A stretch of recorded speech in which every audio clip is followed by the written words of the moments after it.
Hello, this is Greg out from Green Greg's coming to you on 19 January 22. Time on deck, 1700 hours Central Standard Time. My friends, Russia's troops are moving. They're on the move. They have troops moving into Belarus.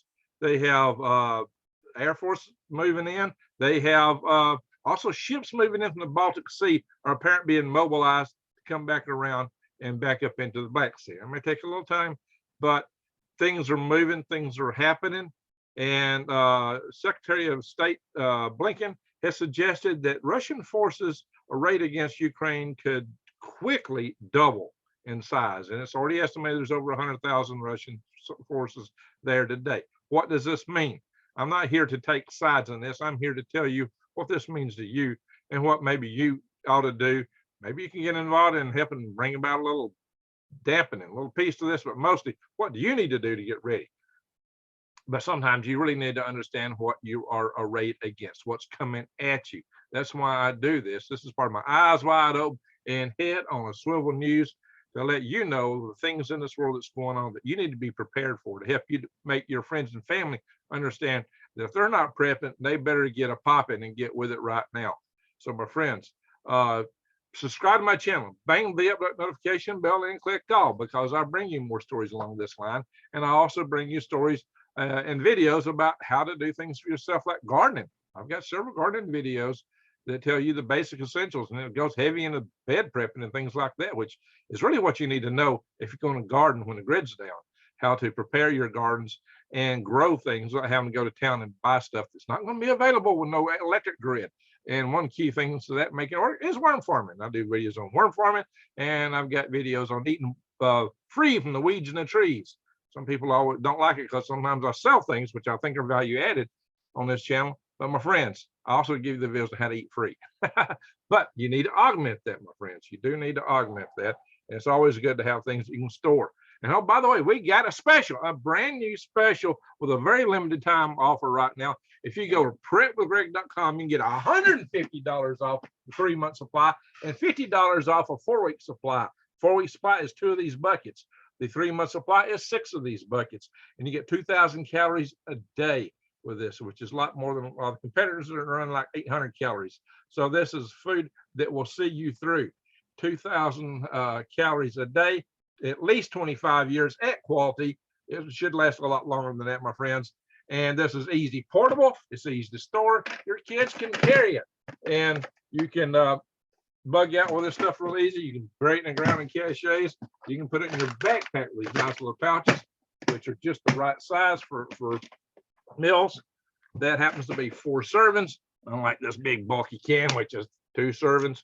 All right, all that said, go to prepwithgreg.com, check out those specials. 150 smack overs off the 3-month supply, $50 off the 1-month supply, and it's a limited time offer, my friends.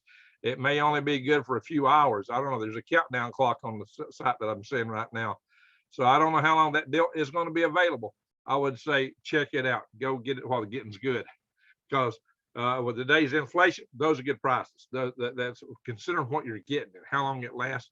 This is an investment. Consider that. All right, enough said about that. Oh, you can also find other prepping supplies there too by clicking on the My Patriot logo when you go into prepwithgreg.com. You see that logo at the top of My Patriot Supply. Just click on that. Tons of other prepping supplies and food deals. You can tailor it however you want. All right, enough said. Let's get into this. What is all this over in the first place? What is the bone of contention? What we are facing, turning the whole world into a cinder, possibly, and over what? Allegedly, according to Vladimir Putin, his top thing is that we do not put missiles in the Ukraine, and we do not take Ukraine into NATO. Okay. Well, it's easy to say we're not going to put missiles in Ukraine. We don't have offensive missiles in Europe right now. That's right. I covered that in a previous video. Some of you seem to think that's the case. I covered that in a previous video. I've talked about various missile systems and what's out there. I've talked about the Aegis missile. It's a defensive missile. Now, all that said, I can understand why, Putin wouldn't want NATO right under his doorstep.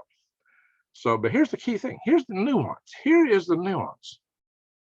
we're fighting over or arguing over Ukraine's right to enter NATO. Currently, they've petitioned and NATO is not accepting them as of yet. So we're fighting over a nuance of something that might not be anyway. We're just fighting. All this is over the so-called right of Ukraine to become a member of a treaty organization that doesn't necessarily want them. In fact, many of the NATO members don't want Ukraine in for various reasons, including one, the risk because of proximity to Russia, and two, because of the corruption that has been apparent within the government of Ukraine. You know, all governments got corruption, plenty of it, but apparently Ukraine is a special case that that causes concern to many other NATO allies that we have. Take it or leave it, whatever you want to say about it, that's what they're putting out there. So let's see, we're ready to turn the whole world into a cinder, ostensibly, over the right of an organization to join something that may not want them in the first place. Say what? Okay. Now, NATO, part of the treaty, in treaties, you may recall, I had a guest, David Pyne, on my show recently, who was championing the idea that we just surrender the Baltic countries and Ukraine to Russia. So, hey, we're not going to have them in our treaty organization. We're not going to defend them. And, you know, the whole idea, he thought that would get us back on the peaceful standing with Russia. And I'm sure there are many that would argue for and against that for various and sundry reasons. He is concerned, though, that we are heading toward a war with Russia and that he's concerned that we can't win it. And the whole notion of winning a nuclear war is, you know, it's almost meaningless, at least for most people. But Putin thinks he can. At least that's what he has said, actually said. And he's also said he thinks it's inevitable. Perception's everything. The scary thing is that he espouses these perceptions. And does he mean it? Well, he's a KGB guy, so you better take him at face value. Whatever he says, he seems to have a certain set of perceptions. So we need to take that at face value. Now, the whole thing here is that we could negotiate. We could say, why would we put these missiles in Ukraine anyway? Ukraine is not even a good place to put an anti-ballistic missile because it's just not in direct line of missiles that go to anywhere else, except maybe Italy. But we could put Italian missiles, you know, if we need a missile to protect Italy, we can put it in Italy. Don't have to be in Ukraine. What purpose do we get us putting things in Ukraine anyway? And Ukraine is not in a good strategic location, and it has no real valid natural interest in the United States. Now, there's the argument that a lot of people put out there, yeah, but we can't let democracy go down. Well, do you realize, and that makes an argument, but is it worth frying the whole world for? Especially if they're going to go down anyway. You know, my proposal was that we say, hey, look, Russia's got, we got people saying that we got people right now, including former members of the peace-loving Obama administration, you know, who are claiming that we need to go in right now and invade, go into Ukraine and invade Crimea. United States forces go into Crimea and kick the Russians out. What? That is off the chart, batting nuts. Because of several reasons. One, Russia will fight a full-blown nuclear war to maintain Crimea. That is their chief warm water naval base. And the people there are Russian. People there voted 99.9% to leave Ukraine and go to Russia. Crimea was given by Russia to Ukraine when Ukraine entered the Soviet Union. So it was already Russian at one time, and Russia is there. They possess it, and they will not, under any circumstance, give that up short of war. But what kind of war are you going to get? It's not the kind you want. There's no sense in talking about war with Russia. That is nonsense, and that is warmongering, and is not needed at all. We don't need a war with Russia. We do not need a war. We do not need it. We do not want it, and it would be the worst nightmare you could imagine. Probably even worse than a civil war here, especially if it goes nuclear or they take down our power grid. Either way, it's going to wipe us out. They take down our power grid. And I got a special guest coming on my channel tomorrow, Dr. Peter Vincent Pry, who just wrote an article called Cybergeddon. And he's going to talk about the potential cyber attack and how Russia could attack us and take down our power grid and run our nation in a blink of an eye. So this is what we need to be thinking about, guys. This is the risk we're up against. And is that, Russians don't even consider that like a war, but it is. So how would the United States respond to that? Could we respond to that? Especially if they follow it up with a EMP superweapon detonation over Omaha or Kansas. Yeah, there we go, guys. So that's what we're getting into. We're getting into, actually, Omaha would probably be more devastating than over Kansas. Kansas is the geographical center of the nation, but just from the magnetic field lines of Earth, Omaha was probably more likely detonation site, about 100 to 200 miles up over Omaha. Just a satellite going over, don't need a re-entry vehicle or none of that stuff. The Koreans could do it. North Koreans, I mean. They already got satellites up that could already be set to do this for all we know. And somebody just nudge it, hey, set it off. Okay. So let's get back into this. I just want you to know, Dr. Pry is coming on the channel tomorrow, and we got to keep that interview down an hour. I got time constraints. He has a lot to say, so you really need to listen to him. Now back to this. So what we're fundamentally looking at is this treaty right.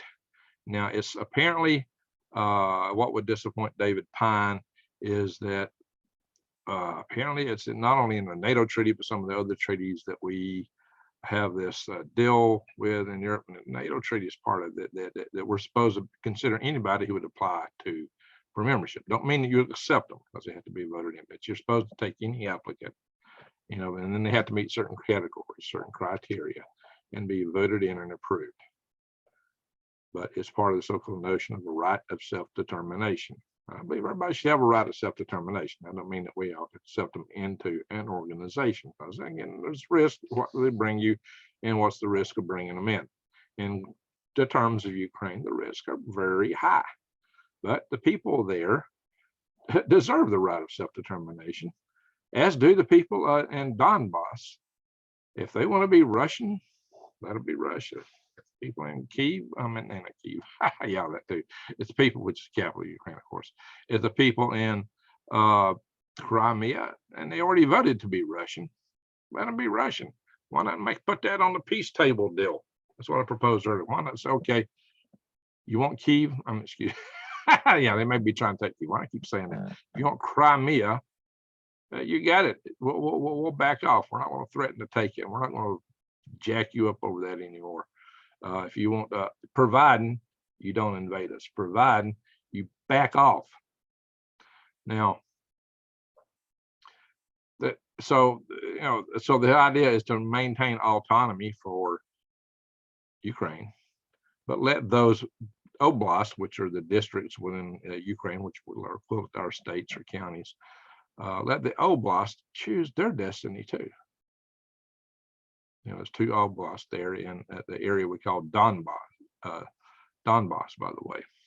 So, and then there is Crimea. If they want to be Russian, let them vote it. However the vote falls, let that be. That should be all there is to it. Just make sure it's a good square vote. Make sure it's honest. That may be hard to do, but that's people should have the right to self-determination, and Russia shouldn't be ruling over Ukraine. But we shouldn't be baiting them. But then, so it's like, okay, we want to take them in now, which is obvious. We're not about to bring Ukraine in NATO right now. So okay, we're not going to take them in now. We can put a time frame out there. I don't know why we'd bring them in anyway, but and then say we're not going to put off missile systems. I don't care. We don't need defensive missiles there either. We won't put our strategic or defensive missiles in Ukraine. because they want to add Georgia there. Georgia's so far over there. I don't know what we'd do for Georgia anyway. Russia's already invaded Georgia once. And by the way, Stalin came from Georgia. Yes, he ran the Russian Soviet Union. Stalin was, predecessor to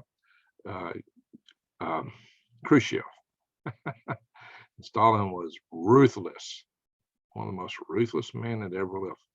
He made Adolf look like a Sunday school kid by comparison. 10 times as many people bit the dust under Stalin as did under Adolf. So I don't say too much here. Got to be coded. So all that said, Stalin, by the way, I have been to the door of the apartment that Stalin lived in the Sovietsky Hotel in Moscow. That's where he lived. And I've been to the door of that hotel. I spent a week in Russia. And around, I saw some things, guys, including there's this big park in Moscow. It's got pavilions for all the different states and countries in the Soviet Union that were there at the time. It was a Soviet park. And the Ukraine one is one they consider really special. And there was a lot of links between Ukraine and Russia. I had a friend who had been a Russian army officer, but he was from the Ukraine. Now, I don't know if he was previously of Russian descent or what. So there's a lot of history there. I met Ukrainian women there in Russia when I was there. And one of them was kind of interested in me, but it wasn't mutual. So all that said, guys, there's something else about the Ukraine history we didn't mention. Ukraine had a president who he was voted in, and he decided to fall down on the side of Russia. He decided to favor Russia. I don't know if that was different what he campaigned or how when he was getting elected, but he decided he was going to lean toward Russia. He was taken out by a coup. And of course, it's alleged that our dear old beloved CIA was behind that coup. So America has meddled over there. America's meddled in many countries, including Iran, taking out a duly elected president who just happened to favor Russia and installing a tyrant in the Shah of Iran. It's what led us to having an Iran that so resents us today, at least a lot of people there, and has caused a lot of what we're facing these days in that respect. So we've often meddled in ways that have come back to bite us severely. Might have looked like a good idea to somebody at the time, but it really wasn't. We need to cut that mess out because it comes back to bite us over and over, like constantly. And it's the Dulles brothers who's instrumental in the founding of the CIA. We're very instrumental in that. Okay, let's get on with the story here. I'm going to show you some articles real fast, but here's get the bottom line first. We do not need a war with Russia. We may be in a war with Russia, though. And the reason for that is Russian troops are mounting, and the United States says, we're giving lip service. Well, we're not going to put troops there. We're not going to do this. We're not going to do that. But we're also giving some kind of material support.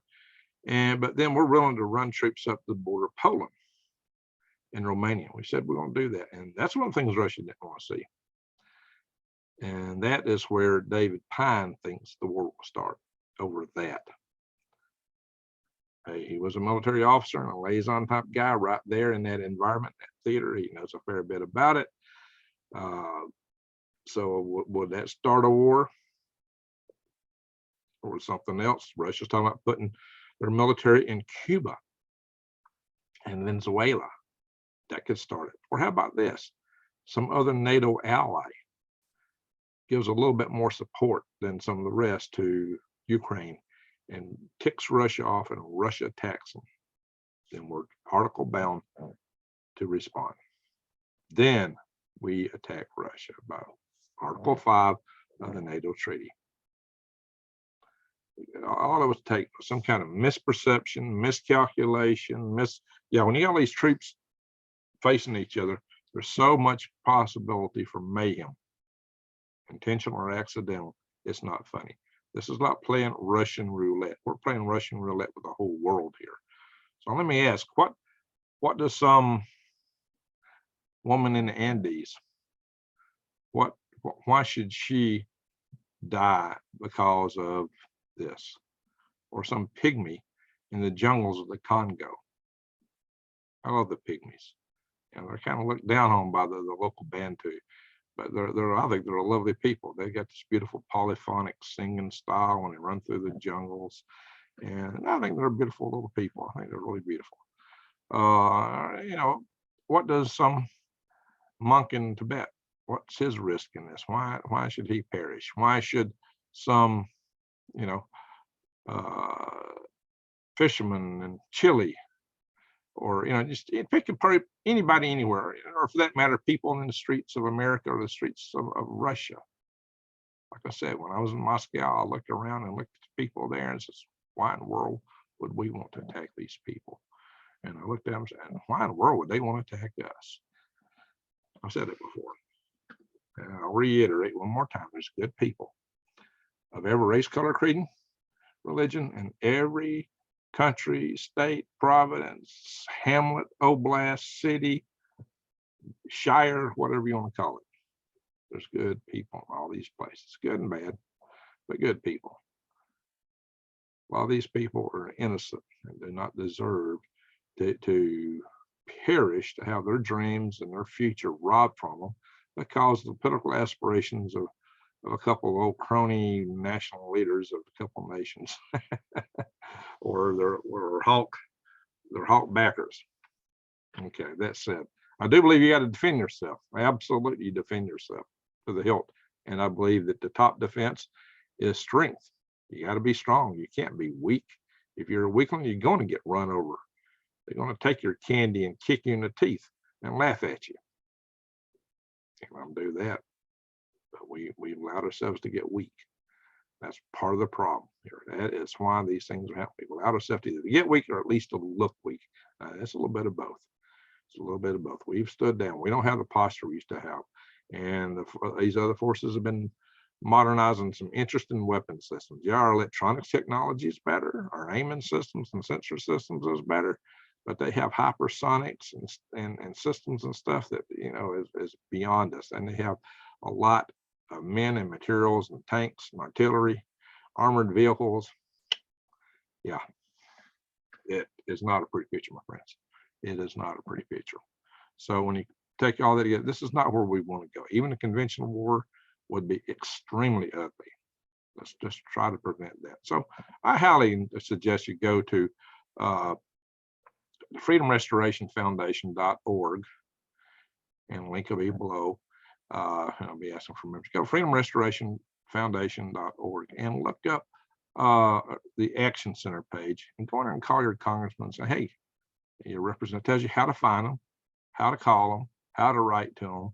All the contact information there. Just call them and say, guys, I think we don't need to go into this war. I think we need to try to let cooler heads prevail. Why not offer some kind of compromise? Why don't we could, of course, and Biden said he's willing to make a deal on missiles. So why can't we say, hey, let Ukraine have their right to petition to join X years from now, and say it'll be X years from now, and again, NATO probably won't take them. But for your promise and whatever to back off and not invade, we'll let Donbass remain autonomous, which means it won't be ruled by Kyiv, and Russia can keep Ukraine. Crimea. Ukraine, I said. Yeah, I get these things mixed up a little bit. I'm talking sometimes, I get excited and talk too fast. Last night I was saying that Russia was moving troops in Ukraine. I meant Belarus. And they may be moving stuff in Ukraine. In the area of Donbass, equipment seems to be going there, tanks even. They're claiming they're for the insurgents. Okay. So I'm not claiming anybody is innocent here. There's plenty of blame to go around here in terms of this conflict. I'm not going to get all into that. I'm not here to take sides. I'm here to tell you to prepare. Now let's take a quick look. I'm going to go through some websites real fast, hopefully. I don't want to spend forever on this. We've already gone long here. Let's see here. That's what we'll start out.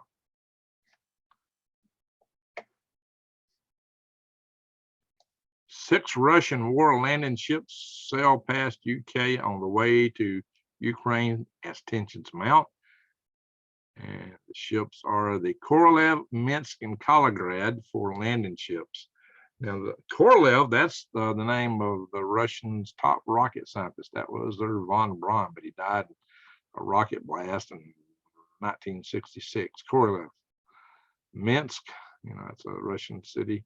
Kaliningrad, that's a part of Russia that is not contiguous part of the nation. It's separated. In fact, it's on the other side of the Baltic countries. And it's Poland, between Lithuania and Poland, I believe. I have to go back and check that on the map, but it's over there. Isolated from the rest of Russia, kind of like Alaska is from the United States, but it's one of their naval centers also. It used to be part of Prussia. It used to be German at one time. All the German people left. So it's definitely a Russian territory now. And so they had these three landing ships. There's also three warships that are following them. The Oligorsky, the Gornsk, and the, I'm not even gonna try to say it.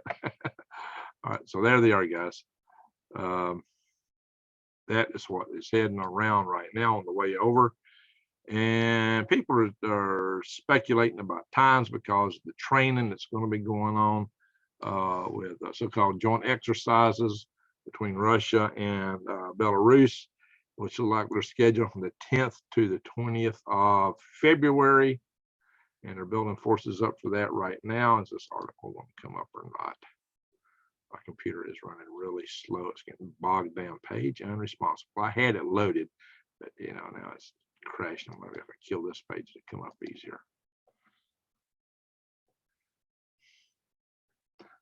This open 4 tabs and my computer chokes. I gotta do something with this computer. Okay, I don't know, guys. This is aggravating. This computer's getting almost unusable. Wait, come on. Yeah, she's oh well, let's go over this article. Hope it don't mess up on me. This is from the Insider, Business Insider. So we got this former Russian opposition leader. He's right here. This is a guy that apparently the Russians tried to off him using one of their nerve agents. And he apparently had some charges against him, but he went to, does that surprise you when he's the opposition leader? He went to Germany to be treated medically for being poisoned.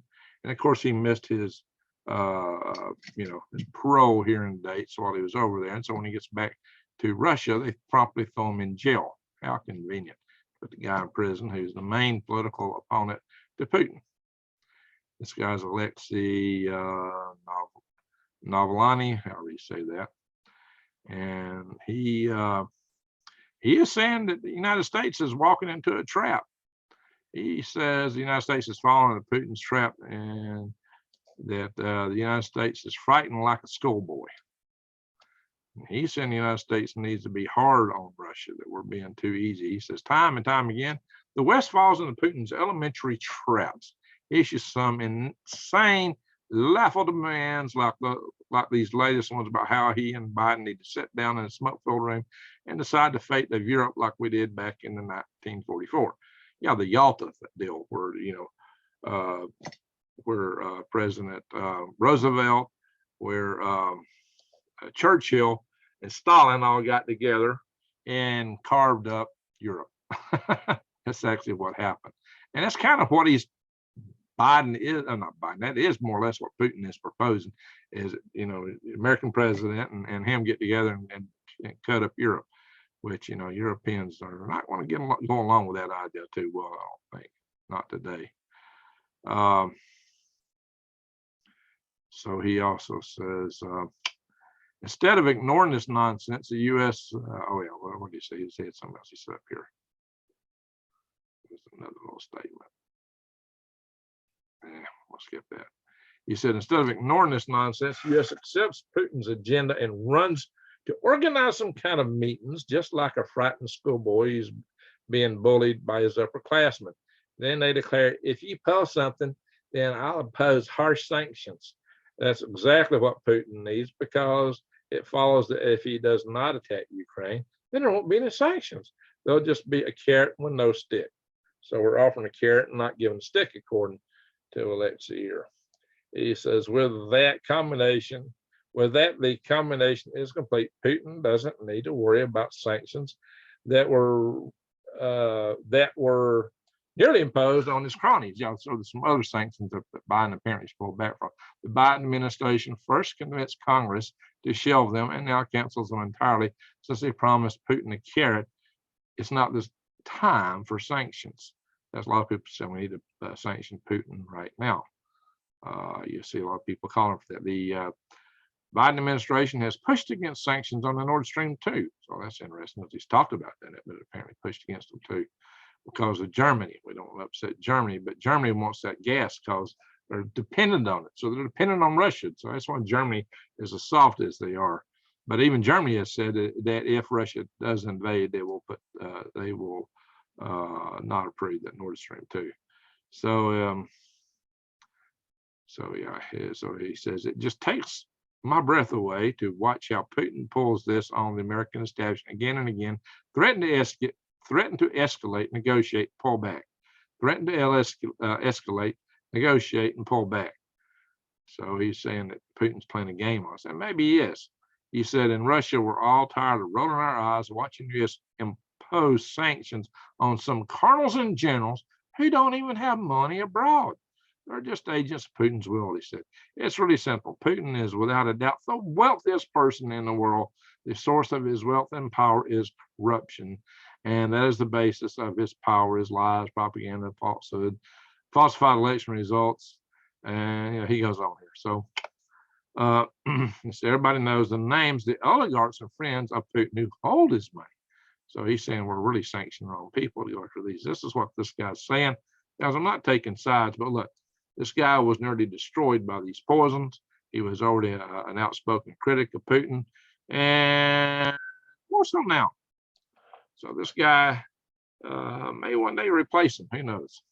Who knows? If Putin gets his nose badgered over this invasion, he may find himself on the way out the door. Because he might be able to roll in and take Ukraine, but can he hold it? And at what price?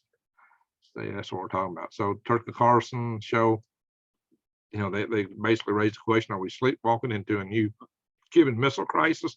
There's a lot of other discussion in this. So one of the guests is talking about how Russia's, hey, we don't need to be going to war. They got 4,000 nuclear weapons. And it's Carlson criticized Joe Scarborough, who's a talk host on MSNBC, who also happened to have been a Republican congressman from Florida. He's basically saying that we need to be aggressive in defense of Ukraine as an American ally. Well, we don't actually have a treaty alliance with Ukraine right now, guys. We may consider them a friend nation, but we don't have a treaty alliance with them. Again, he says, despite what you hear, we need to defend our democratic allies. And again, I tell you, they're not technically an ally. It is time for the Biden White House to start speaking more clearly and more aggressively and telling us how they are doing it to stop this invasion from happening. So the United States, what does he propose the United States do? Invade? This guy is clearly a warmonger. Carlson said that the Russian policy expert Clinton Ehrlich had been talking about Scarsborough's comments, or he asked Clinton Ehrlich about it, excuse me. And Ehrlich replied, he says, I would say that's Russia's perspective, but we're talking about, let me back up here. He was talking about what it'd be like if, Russia came in, or China came in and took Mexico, as opposed to this. So that's where Ehrlich said, I would say that that's Russia's perspective, talking about Ukraine, like that's Mexico to them. But they were, but here we have people arguing that even if the Russians don't invade Ukraine, then we need to invade and kick the Russians out of Crimea. And he said this was an op-ed from a senior Obama official this week. I would say we're dealing with warmongers. Yeah, I'd have to agree with him there. It's definitely a warmongering posture. So, you know, I don't know if I'm going to read all this stuff, guys, and just do this is the article there. So, you know, he's saying, hey, even when it's in our mutual interest to not have to state in NATO that we have to instead of, I'm going to read that. He says the Russians are talking about potentially deploying strategic forces in Cuba and Venezuela and a repeat of the Cuban Missile Crisis. It's shocking that people are not more upset about this because the lives of Americans are being threatened over a situation where we have no vital strategic national interest. He's saying we don't have a vital strategic national interest in Ukraine, and that American lives are being threatened over this. That's this guy's point, which echoes the point of my previous speaker, David Pyne. Our policymakers just imagine that war will never reach us. And the reality is that you and I are in danger in this conflict. He's harking back, we've not had a war here since 1865, but Russia's had wars on their soil, so Putin understands the risk. He says, the reality is that you and I are in danger from this conflict. The people we love are in danger. It's incredibly disturbing that this has happened. Now that I agree with. All right, with all that said, I'm going to stop the share. Bing. Here we are. Ladies and gentlemen, we are potentially on the precipice of a war. Might stay conventional. Maybe we don't get involved, but it could escalate. It could run out of control. In Russia, even if they anticipate we might get involved, might just decide to take out our power grid just to play it safe and kind of get us out of the way in the world, maybe. Or maybe another country would seize the opportunity to take advantage of it and do it. So we'd blame Russia. China, who would like to take Taiwan. Imagine if they took out our power grid. Oh yeah, and they got backdoor devices in many of our power grid systems. Wow. To them, hacking it, just dialing it up. They're already there. Plus whatever hacking resets they have, assets they have. Plus super EMP weapons. Wow, sleeper cells in America. Guys, or maybe North Korea decide, hey, I could take South Korea if I can just get that pesky United States out of my way. And they're all occupied over here. Let me just take out their grid. You see what I'm saying, guys? Grid goes out, we're in serious trouble. I've done scads of videos on that. Go watch them. I'm going to repeat it all here tonight. We've already gone long enough for an hour on the show here, almost. So, my friends, with that, I'm going to say, prep. Get ready. Get yourself ready. Get your family and friends prepping. Form organizations, networks. I'm going to talk a bit more about what to do should we have a nuclear attack. I've done a video on a nuclear bug out, but I need to do a video on just the immediate steps, what you should do the second it happens. I kind of sort of covered that in a way, but I'm going to go a little bit more detail on the immediate stuff in a future video. And maybe I'll get my friend Arthur Bradley back on it, and we'll cover some stuff to do with your automobiles and cars and things like that. I'll give him an invite.